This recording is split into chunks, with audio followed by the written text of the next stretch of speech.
My people are used to the desert life, but still, I hope that one day they'll be able to find an oasis of their own and leave the sandstorms behind for a better life.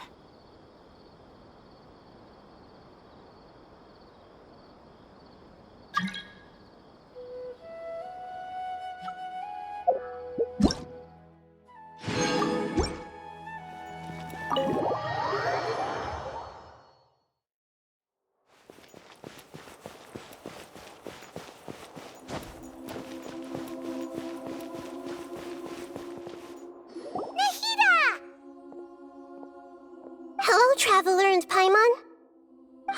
What a fantastic night! I'm still immersed in all the happiness and joy, like a candle floating on water.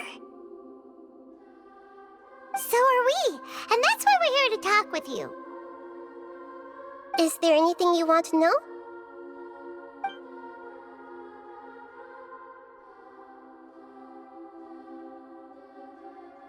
You mean, what happened after the doctor put you to sleep? You guessed correctly. The top-ranked Fatui Harbingers, up to number 3, possess power comparable to that of gods. I was no match for him in that kind of situation. However, in spite of the bad situation, I still managed to make a fair deal with the doctor. I'm sure you remember the entity that changed your fate, the Heavenly Principles. In fact, the Heavenly Principles has been quiet since the Conria disaster 500 years ago. I used this point as leverage against the doctor. I told him that the Heavenly Principles may be awakened if I destroy the Gnosis. Although it's just a bluff, he still fell for it. I assumed that the Heavenly Principles wouldn't just stand by and let such extensive damage to its laws take place. And as for what I exchanged for the Gnosis, the exchange served as both punishment for the doctor as well as a boon of new knowledge that I couldn't refuse as the god of wisdom.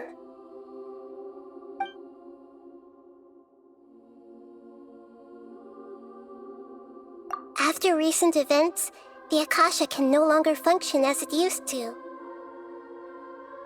I've given it some thought, and have decided to shut it down permanently. But this is definitely not a bad thing. Even from the beginning, I've been planning to shut it down. The Akasha's centralized administration of knowledge has always restrained people's curiosity and curtailed the number of paths available to them. I don't think this is good for Sumeru. Although people may initially feel a little uncomfortable with the loss of the Akasha, they will soon understand that this life is more suitable for them. And as for the future of Sumeru, I'm preparing to regain control of the academia. The former sages have received their punishment, but the new sages have yet to be selected. I will oversee the process personally.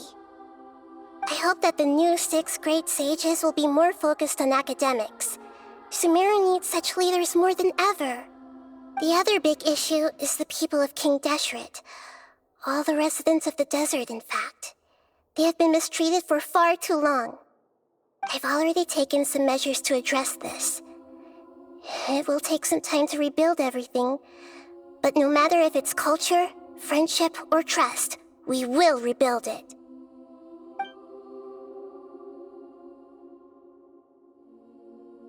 He's still in a coma. I've hidden him like how one would hide a feather. I know you have many misgivings about him, but as someone who had become a god, he has retained a number of very useful features. Don't worry, I'll keep an eye on him and make sure he doesn't do any evil. In addition, there are still some mysteries left in him. Some things may be very clear from my perspective, but he is still yet to understand them himself. His future will be determined by fate.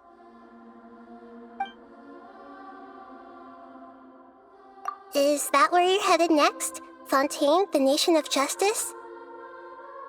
As far as I know, that nation operates on a judicial system.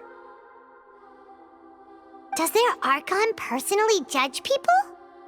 No, there's a Chief Justice in Fontaine. Generally speaking, the Hydra Archon, Focalor, won't preside over individual trials. However, even then, Focalor will still make herself present at just about every trial. It seems that she just likes to immerse herself in that sort of atmosphere. As Archon, she still reserves the right to influence the final verdict. Anyway, let's just say she's got, a very unique personality. Are you sure? Isn't there something else you haven't asked about yet? Huh? You mean... About your brother. While you were resting at Gandharvaville, I took some time to perform an Irminsul search for information on your brother.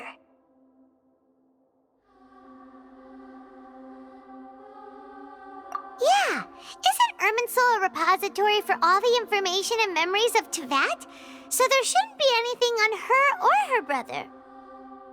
This is true in your case.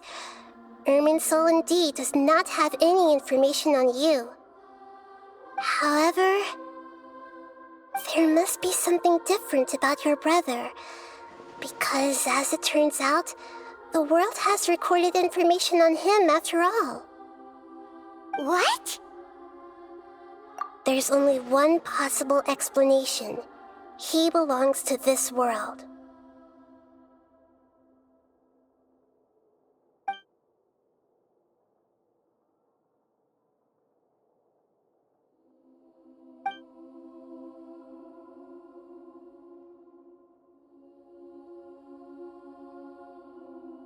But nothing about this makes any sense! Wasn't this your first trip to Tevat?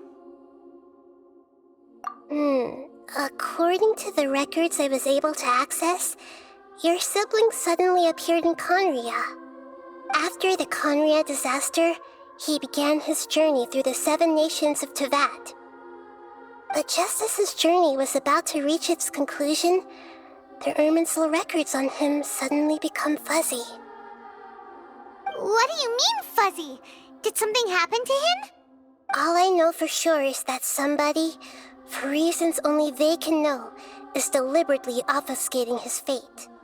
And whoever it is, if they can do that, who knows what else they're capable of. But even that wouldn't explain how he somehow comes from this world. Something else I noticed was that according to these records, the Fatui have not classified your sibling as one of the Descenders. What's a Descender? Paimon's never heard of it. Look, I'm sure you must be curious about the information I received from the Fatui in return for my gnosis, right? A very important part of the intel was about this world's Descenders. External beings, ones that don't belong to this world. Traveler, you are Tevat's 4th Descender. Huh? So the Fatui count 3 other Descenders before the Traveler, and her brother isn't even one of them? That's right. My current hypothesis is that the first Descender was likely what we now call the Heavenly Principles. As for the other Descenders, I still need to verify their existence. It could take me some time. Paimon's head's about to burst from all this crazy new information. And yet, even knowing all this, I'm sure you must still have a lot of unanswered questions. I must say, I truly regret that I can't help you more as the God of Wisdom. There are many questions in my heart as well. I will need some time to go through each one of them. And soon, you'll also begin your journey anew and depart from Sumeru. I'm very interested in your future. It's a journey that can't be observed or recorded by this world. If fate is the ultimate knowledge, then your future will be the ultimate fate. Paimon's sure glad we got to meet you, Nahida. The pleasure is all mine. I can't thank you enough. Alright, that's enough talk for today. If you ever miss me, just close your eyes, and maybe I'll appear in your dreams.